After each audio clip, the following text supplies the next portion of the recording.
मित्रांनो, तुमचं पुन्हा एकदा GB स्टोरी टेलर या यूट्यूब चॅनलवर स्वागत आहे. आजच्या आपल्या गोष्टीचं नाव आहे सापडलेला सापळा. लेखक संतोष देशपांडे. पण गोष्ट सुरू करण्याआधी जर कोणी या चॅनलवर पहिल्यांदाच आलेले असाल तर त्यांनी ह्या चॅनलला सबस्क्राईब करायला विसरू नका. चला तर मग अजिबात वेळ न घालवता गोष्टीला सुरुवात करूया.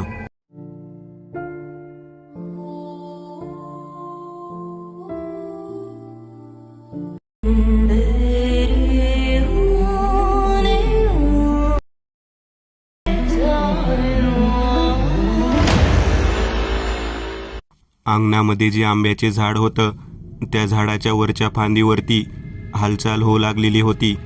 काहीतरी वाजत होतं. आम्हाला वाटलं की कोणीतरी पिकलेले पाड पाडायला आले असेल, आंबे किंवा कैऱ्या चोरण्यासाठी आले असेल. आम्ही त्या दिशेने बाहेर डोकावून पाहिलं तर केवळ 2 पाय खालच्या दिशेने झुकलेले दिसले. बापरे, हे काय आहे? काहीच कळायला मार्ग नव्हता. आम्ही चांगलेच घाबरलो होतो. शरद माझ्याकडे पाहत म्हणाला, नितीन, हे काय आहे? तेव्हा मी शरदला म्हणालो, कोणतरी झाडावरती असेल, त्याचे पाय आहेत. आम्ही दोघेही जण दरवाजा उघडून बाहेर जाण्यासाठी निघण्याचा प्रयत्न करत होतो. तेवढ्यात आतमधून भामा आजी ओरडली, बाहेर जाऊ नका लेकरांनो, अजिबात बाहेर जाऊ नका. आम्हाला नेमकं काय करावं कळलं नाही. आम्ही आजीला म्हणालो, आजी, मामाचे एवढे मोठे शेत आहे, कोणी जर रात्रीतून आंबे उतरवून नेले तर आपण काय उत्तर द्यायचं त्यांना? तेव्हा ती म्हणाली, 4 दिवस मुक्कामाला आलेलो आहोत, 4 दिवस राहू आणि निघून जाऊ पोरांनो. ही जागा, ही शेत, हे सर्व जे काय आहे ते तुझ्या मामाचं नाही. त्याने बळकावलेली जमीन आहे. इथे जे काही दिसतं ते सर्व विचित्र व सर्व खरं असतं असं काही नाही. मागे 12 वर्षापूर्वीपासून या ठिकाणी मी आलेले आहे. त्याचं कारणसुद्धा तेच आहे. आता नाही जात. तुझी मामी डिलिव्हरीला गेल्यामुळे या ठिकाणी यावं लागलं बघ, आणि तुम्ही दोघे पण सोबत आहात म्हणून मी आले. जर तुम्ही बाहेर गेला तर अवघड होईल. अजिबात बाहेर जाऊ नका. शरद म्हणाला, असं का म्हणत आहात आजी तुम्ही? हे तर घर खूप छान आणि सुंदर आहे. येथे खाण्यासाठी पिण्यासाठी बऱ्याच गोष्टी आहेत. तसं पाहता संपूर्ण शेताच्या भागामध्ये वेगवेगळ्या ठिकाणी राहण्यासाठी लोकसुद्धा आहेत. तुम्ही असं का म्हणता? तेव्हा आजी म्हणाली, लेकरा, तुला नाही माहीत, हे शेत बळकावलेलं आहे. या शेतामध्ये वर्षातून एकदा का होईना कोणाचा तरी रहस्यमय रीतीने मृत्यू होतो. आतापर्यंत 12 जणांचा जीव गेलेला आहे. म्हणून तर मी म्हणते की अजिबात बाहेर इकडे तिकडे फिरू नका. आजीचं बोलणं ऐकल्यानंतर नितीन आणि शरद दोघेही जण तिथेच थांबले. खिडकीतून पाहत होते. आजीला बोलावले आणि नितीन म्हणाला, आजी, खिडकीतून बघू तरी शकतो ना? तेव्हा ती म्हणाली, काय पाहायचं आहे त्यात? कोणतरी येऊन आंबे उतरवून घेऊन जात आहे. नेऊन किती नेणार? जाऊ दे, काय न्यायचे ते नेऊ देत, पण अजिबात कोणीसुद्धा बाहेर जायचं नाही. आजीची ही भीती पाहता आम्हाला कळून चुकलं होतं की खरंच काहीतरी विचित्र आहे. आपण या अगोदर कधी या शेतात आलो नाही, परंतु आजीकडून हे जे काही ऐकलं ते ऐकल्यानंतर खरंच जर तसं काही असेल तर विनाकारण जीव धोक्यामध्ये टाकायला नको, म्हणून आम्ही आतमध्येच खिडकीतून पाहत होतो. आजी खिडकीजवळ आली आणि पाहू लागली. तेव्हा 2 पाय फांदीच्या वरच्या दिशेने खाली आलेले दिसत होते. एका पायात पैंजण होतं. ते पैंजण पाहिल्यावर आजी म्हणाली, बापरे, एक बाई एवढ्या रात्री वर काय करत असावी पोरांनो? खिडकी बंद करा. नको त्या गोष्टी पाहायला नको, काहीतरी पाठीमागे लागेल. तेव्हा शरद आजीकडे पाहत म्हणाला, आजी, आपल्याला कसं कळणार कोण आहे ती? आपण विचारायला हवं. मी खिडकीतून ओरडतो म्हणजे आपल्याला कळेल तरी की नेमकं काय आहे तिथे. तेव्हा मी म्हणालो, नको, आजी सांगत आहे ना की अजिबात हाक मारायला नको, बोलायला नको, बाहेर जायला नको. तर मग अजिबात बाहेर जायचं नाही, कारण मला माहीत आहे मोठ्या माणसाचं कधी ऐकलं पाहिजे. तेव्हा शरद म्हणाला, तू म्हणतोस ते सगळं काही खरं आहे, परंतु आपण रात्र अशीच काढायची का? तेवढ्याच झाडावरून खाली कोणीतरी उडी मारावी, त्या पद्धतीचा आवाज आला. खाली पाहिलं तर खाली काहीच नव्हतं. वर लटकणारे 2 पाय पण दिसत नव्हते. काय प्रकार आहे काही कळायला मार्ग नव्हता. मामा 4 दिवसांनी येणार होता. मामा जोपर्यंत येत नाही तोपर्यंत आम्हाला त्या ठिकाणीच राहावं लागणार होतं. दिवसा काहीच भीती नव्हती, परंतु रात्र झाल्यानंतर मात्र खूप भीती वाटत होती. साधारण 11:15 वाजल्यापासून हा खेळ सुरू होता. 1 तासभर आम्ही तसेच बाजेवरती आतमध्ये झोपण्याचा प्रयत्न केला. आजीला मी म्हणालो, आजी, तू जे काही सांगत आहे त्यानुसार आतापर्यंत 12 जण गेलेले आहेत. त्यांना कोणी मारले, काय कारण असावे, आणि मामाने कोणाची शेती का बळकावली? तेव्हा ती म्हणाली, पोरांनो, ही जमीन मुळात असताना बाबूशेठची आहे. बाबूशेठच्या पाठीमागे ती जमीन त्याची बायको मीराच्या नावाने होती. बाबूशेठच्या मृत्यूनंतर मीरा या ठिकाणीच याच खोलीमध्ये राहायला होती. या घरातच ती राहायला होती. लोक म्हणतात ती कित्येक दिवसानंतर ती गायब झाली आहे, अशी अफवा सर्वत्र पसरली. परंतु ती कुठे गेली, काय झालं, कोणालाच काही माहिती नाही. परंतु त्या घटनेनंतर मात्र एक विचित्र घटनेला सुरुवात झाली. भिंतीच्या पाठीमागच्या बाजूला मीरा गाणं म्हणत आहे असा कायम आवाज ऐकू येऊ लागलेला होता. त्यावेळेला मी नुकतेच तेव्हा तुझ्या मामाने लगेच आमची व्यवस्था दुसरीकडे केली. तुझ्या मामाचे लग्न होऊन 12 वर्ष झाली तरी त्याला लेकरू नाही. आता 12 वाजता तुझ्या मामाला बाळ होणार आहे. परंतु या 12 वर्षाच्या संपूर्ण वेळेमध्ये दरवर्षी एक ना एक व्यक्ती या विचित्र शेतामध्ये मृत्युमुखी पडलेली आहे. तेव्हा नितीन म्हणाला, अगं म्हणजे तू म्हणते ते सगळं काही खरं असेल, परंतु ज्या व्यक्ती मृत्युमुखी पडलेल्या आहेत त्याचं कारण काय होतं ते तरी सांग. तेव्हा ती म्हणाली, बाजूला जे आंब्याचं झाड आहे त्याच्या पलीकडे एक मोठी बांधलेली विहीर आहे. तिथला कठडा जो आहे त्या कठड्यावरती लोक मृत्युमुखी पडलेले दिसतात. कोणी विहिरीच्या आतमध्ये, कोणी विहिरीच्या पायऱ्यावरती, तर कोणी कठड्यावरती मृत्युमुखी पडलेलं आढळतं. हे सर्व काही ऐकल्यानंतर आम्ही हादरलो. म्हणजे आंब्याच्या झाडावरती बसलेली ती बाई, ती कोणी आंबे चोरणारी व्यक्ती नाही, ती एक भयानक पद्धतीची भूत आहे तर. तेव्हा आजी म्हणाली, तसं म्हणता येत नाही. बऱ्याच जण म्हणतात या शेतामध्ये खूप चांगलं काही धान्य पिकतं, फळं पिकतात. जाणून बुजून लोक काहीतरी भुताटकीची अफवा पसरवून रात्रीच्या वेळी येथे येऊन बरंच काही अन्नधान्य चोरून नेतात. परंतु मला ही गोष्ट खरी वाटत नाही, कारण या ठिकाणी आतापर्यंत ज्यांनी ज्यांनी कोणाला पाहिलं आहे आणि कोणाचं अस्तित्व त्यांना जाणवलं आहे ते केवळ बाईचंच अस्तित्व जाणवलं आहे. त्यामुळे माझा 100% खात्रीपूर्वक हे कयास आहे, तो म्हणजे या ठिकाणी मीरा जी व्यक्ती आहे तीच फिरत असते. तेव्हा नितीन म्हणाला, मीरा 12 वर्षापूर्वी गायब झाली होती म्हणून तू सांगितलंस. तेव्हा आजी म्हणाली, तुझ्या मामाने काहीतरी गोम केले आहे, त्यामुळे ती गायब झाली असावी असं मला वाटतं. आम्ही सर्व दारं खिडक्या बंद करून बसलेलो होतो. आजीचं बोलणं ऐकत होतो. कौलारू घराच्या वरच्या बाजूला जाण्यासाठी घराच्या आतमधून जिना होता. शरद म्हणाला, नितीन, आपण दोघे जण आजूबाजूला प्रत्येक खिडकीला लॉक लावला आहे का ते पाहूया. तेव्हा आजी म्हणाली, मी सुद्धा येते. आजी आमच्यासोबत चालत चालत प्रत्येक खिडकीजवळ येऊ लागली. बरोबर आंब्याच्या झाडाजवळ असलेल्या त्या विहिरीच्या खिडकीच्या दिशेने आम्ही जाऊन पोहोचलो. खिडकी लावण्याचा प्रयत्न करू लागलो. तेव्हा कठड्यावर कोणीतरी झोपलेलं आहे असं दिसलं. ते पाहिल्यानंतर मात्र आजी ओरडली. आजी म्हणाली, बघ, मी काय म्हटले होते, आता यावर्षी सुद्धा जो बळी हवा होता तो बळी त्या बाईने घेतला आहे. हे कोणाला मारलं ते पाहायला हवं आहे. तेव्हा शरद म्हणाला, आजी घाबरू नका, आम्ही जाऊन पाहून येतो. तेव्हा आजी म्हणाली, नका, अजिबात बाहेर जाऊ नका, काही ना काहीतरी विचित्र प्रकार मला वाटत आहे. शरद आणि मी दोघेही जण मिळून त्या ठिकाणी जाऊन ते काम करण्यासाठी तयार झालेलो होतो. परंतु आम्हाला मदतीसाठी कोण ना कोणतरी हवं होतं. आम्ही दुपार झाल्यानंतर नव्याने त्या ठिकाणी शेतामध्ये राहायला आलेल्या 2 लोकांना आमच्यासोबत मदतीसाठी घ्यायचं ठरवलं. नव्याने राहायला आल्यामुळे त्यांना त्या भागातील कोणत्याही घटनेबद्दल काहीच माहिती नव्हती. त्या दोन्ही गड्यांच्या झोपडीकडे आम्ही जाऊन पोहोचलो.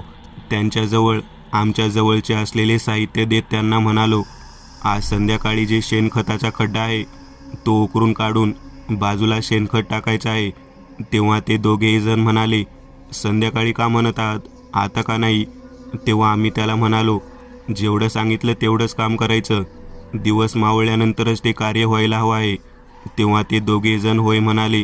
त्यांना आम्ही 500-500 रुपये दिले होते. आता साधारण संध्याकाळी 7 नंतर ते दोघेजण येतील अशा बेतामध्ये आम्ही होतो. आजीला जास्त काही न बोलता त्या ठिकाणी आम्ही घरात बसवलं होतं. त्यांनी संध्याकाळ झाल्यानंतर ते दोघेजण फावडा आणि कुदळ घेऊन त्या ठिकाणी आले. फावड्याने पाटीने सर्व काही शेण उपसायला सुरुवात झाली. 1 तासभर तो खड्डा उकरण्याचे काम सुरू झालं होतं. तेवढ्यात मामाच्या शेतातील जुन्या लोकांना कुठून काही संपर्क झाल्याचे काहीच कळालं नाही. ते पळत पळत त्या ठिकाणी आले आणि आमच्या अंगावरती धावून आले. ते म्हणाले, मालकाच्या गैरहजेरीत या ठिकाणी या पद्धतीने काम करू शकत नाही. तोपर्यंत 70% तो चौकोनी खड्डा उकरून झालेला होता. तेव्हा त्या कामगारांनी ती अवस्था पाहून तेथून जोरात पळ काढला. आम्ही ते घाबरलेले पाहून त्या ठिकाणाहून आम्ही सुद्धा पळ काढला. नेमकं काय घडलं तेच कळत नव्हतं. आजीला आतमध्ये जाऊन आम्ही सांगितलं. आजी म्हणाली, नको त्या पंद्यात कशाला पडला मूर्खांनो, चला चला इथून लगेच निघायला हवं. तेव्हा ते मजुरी कामगार आले होते. त्या दोन्ही कामगारांना आमच्यासोबत घेऊन त्यांच्याच घराकडे जाण्यासाठी निघालो. पाठीमागे वळून पाहण्याचे आमच्याकडे धाडस नव्हते. जे जुने कामगार होते ते येथून का पळून गेले ते शोधण्यासाठी आम्ही प्रयत्न करत होतो. ते कामगार थेट शेताच्या कोपऱ्यावरती दुसऱ्याच्या रानामध्ये असलेल्या देवाच्या मंदिराच्या सभामंडपात जाऊन बसले. हा नेमका प्रकार आहे तरी काय, हे काहीच कळायला मार्ग नव्हता. तेवढ्यात नितीन म्हणाला, शरद, मला वाटतं आपण हे रहस्य शोधायलाच हवं. असे बसून काहीच उपयोग होणार नाही. तेव्हा हातामध्ये मोठी बॅटरी घेऊन त्या 2 कामगारांसह मी त्या ठिकाणी जायचं ठरवलं. एकाचं नाव पिंटू आणि दुसऱ्याचं नाव बाळू असं होतं. पिंटू आणि बाळू या दोघांना घेऊन आम्ही त्या ठिकाणी परत एकदा पोहोचलो. 10:30 वाजून गेलेले होते. आम्ही आजीला झोपवून परत आलेलो होतो. त्या ठिकाणी पोहोचल्यानंतर चौकोनी खड्डा नीट आतमध्ये फोकस मारून पाहिला. तेव्हा थोडं उकरायचं राहिलेलं होतं. व्यवस्थित पद्धतीने उकरायला सुरुवात केल्यानंतर आम्हाला बरोबर त्या ठिकाणी एक गंजलेला पिंप दिसला. ते पाहिल्यानंतर आमच्या लक्षात आलं की नक्कीच या ठिकाणी काहीतरी आहे.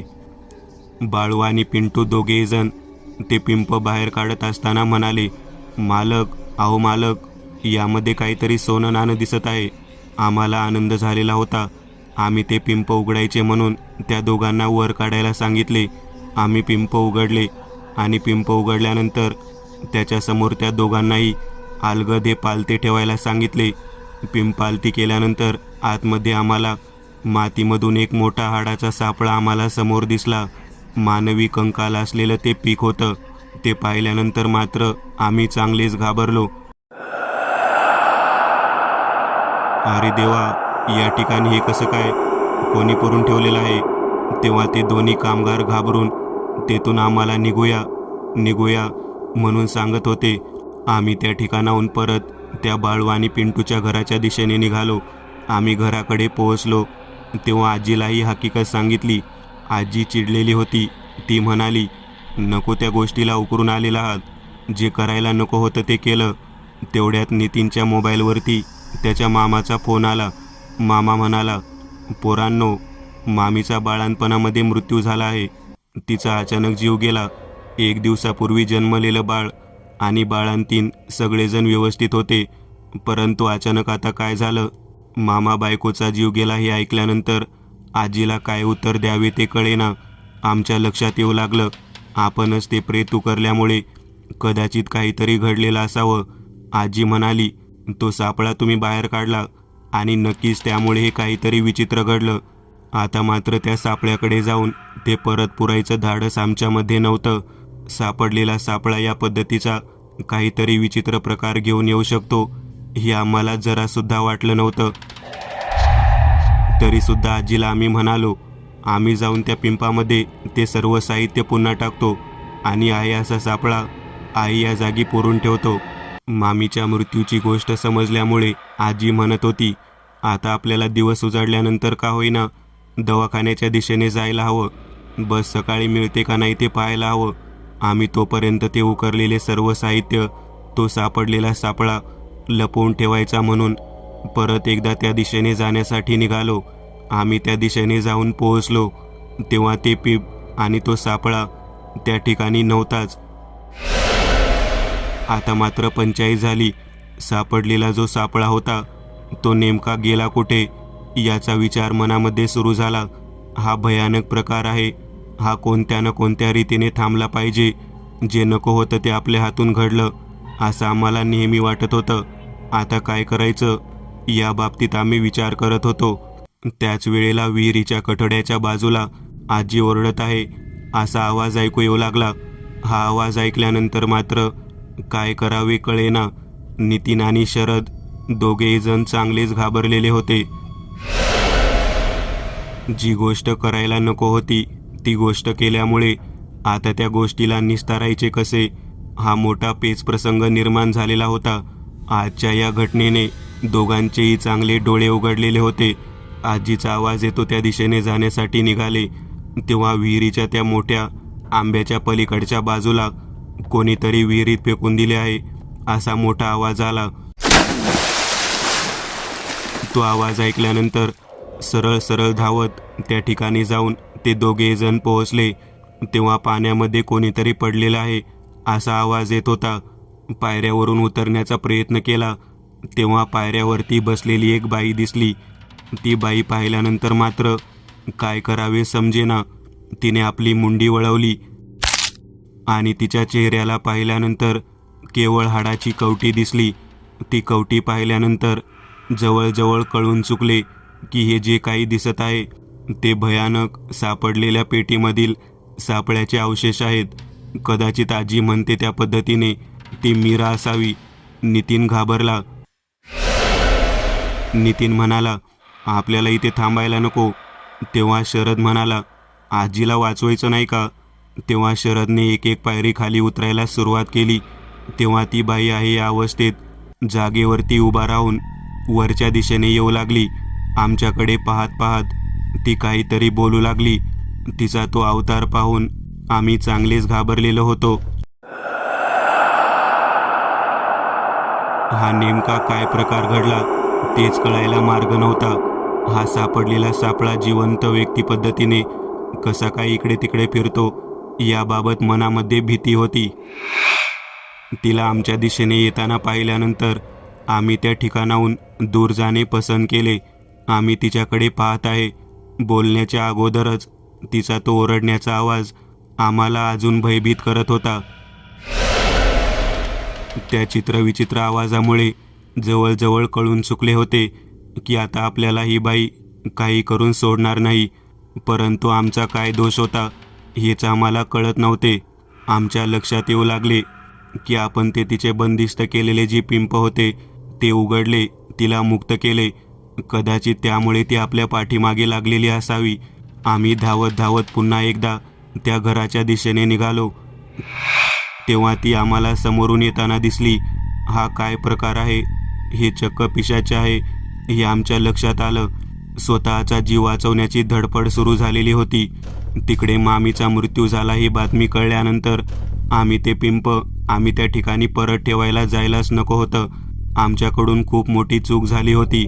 आम्ही त्या ठिकाणाहून परत एका झाडाच्या बाजूला जाऊन बसलो तेव्हा ती शक्ती त्या विहिरीच्या दिशेने गेली. तिने विहिरीमध्ये आत डुंकून पाहत असताना आजीबरोबर बोलायला सुरुवात केली.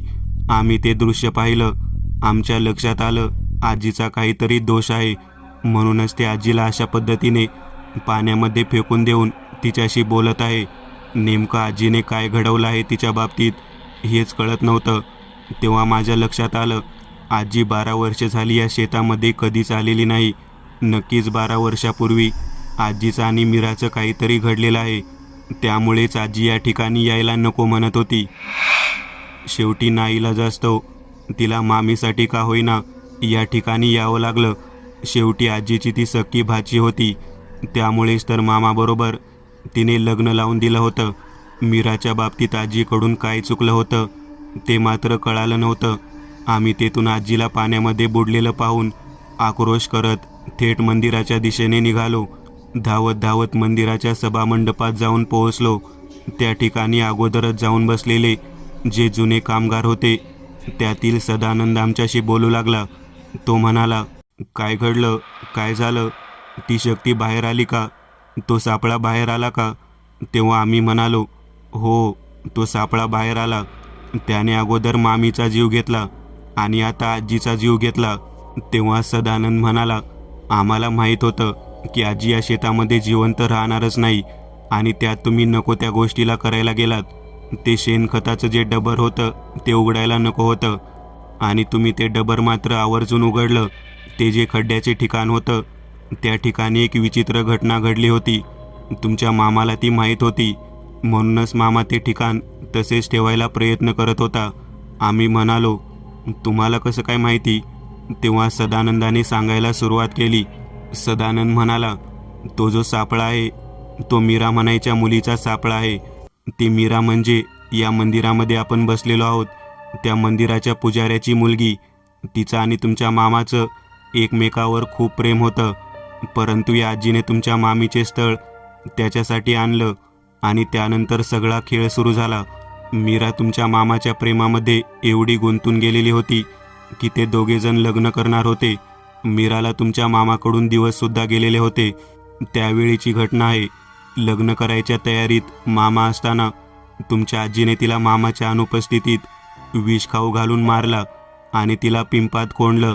ते पिंप घराच्या बाजूला असलेल्या गोबर गॅसच्या खड्ड्यामध्येच पुरवून ठेवलं. त्यानंतर त्याच्यावरती केवळ शेणाचा ढीग, मातीचे ढीग टाकले जाऊ लागले.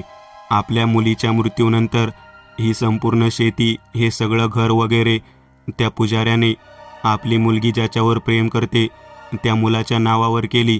त्या पुजाऱ्याचं नाव बाबू शेठ होतं. त्यानेच म्हणजेच तुमच्या मामाच्या नावावर.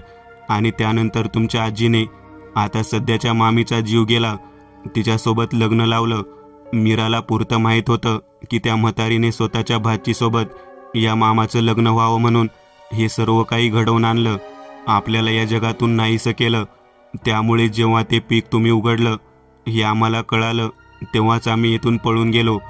त्याचमुळे त्या बाईने या आजीला शेतात आल्यानंतर स्वतःचे स्वरूप दाखवायला सुरुवात केली. एवढंच काय तर आंब्याच्या झाडावरती त्या विहिरीच्या भागामध्ये ती नेहमी दिसत होती. तिने तिचे वास्तव्य तुम्हाला दाखवलं. पोरांनो, ज्या वेळेला तुम्हाला ती दिसली होती त्यावेळेला तिथून तुम्ही निघून जायला हवं होतं, परंतु शेवटी नशिबाचा फेरा असतो आणि त्या फेऱ्यामध्ये बरोबर म्हातारी सापडली. तुमच्या आजीने घडवलेले हे सर्व हत्याकांड शेवटी तुमच्या आजीचा जीव घेऊनच ते हत्याकांड संपले. मीरा आता त्या ठिकाणी नसणार आहे. आम्हाला माहीत आहे ती जीव घेतल्यानंतर शांत होऊन त्या ठिकाणाहून निघून गेलेली असणार आहे. आम्ही म्हणालो, आम्हाला सापडलेला सापळा एवढा भयानक असू शकतो हे आम्हाला माहीत नव्हतं. तेव्हा सदानंद म्हणाला, तो सापडलेला सापळा नव्हता, तो मुक्तीच्या दिशेने तुम्हाला सापडलेला मीराचा आत्मा होता आणि त्याने स्वतःची सूड भावना पूर्ण करूनच स्वतःचा असा प्रवास संपवला. आता दिवस उजाडल्यानंतर तुम्हाला त्या ठिकाणी तो सापळा दिसणारच नाही. आणि अगदी सदानंद म्हणतो त्या पद्धतीनेच आम्हाला त्या ठिकाणी काहीच दिसले नाही. सापडलेला सापळा शेवटी स्वतःची इच्छा पूर्ण करून गुप्त झालेला होता. मित्रांनो, आज पुरतं एवढंच. तुम्हाला जर काही गोष्ट आवडली असेल तर नक्की लाईक करा. तुमच्यापैकी बरेचसे जण व्हिडिओ लाईक न करताच पळून जातात, पण हा जर व्हिडिओ तुम्ही लाईक केला तर मला जरा बरं वाटेल आणि असेच भारी भारी व्हिडिओ बनवायची माझ्यात एनर्जी येईल. त्यामुळे नक्की लाईक करा. आणि अजूनही कोणी या चॅनलला सबस्क्राईब केलेलं नसाल तर लगेच सबस्क्राईब करून टाका. आणि बाजूची घंटी ती मात्र दाबायला विसरू नका. देवाची घंटी आहे ती. चला तर मग पुन्हा भेटूया अशीच एक आगळी वेगळी गोष्ट घेऊन पुढच्या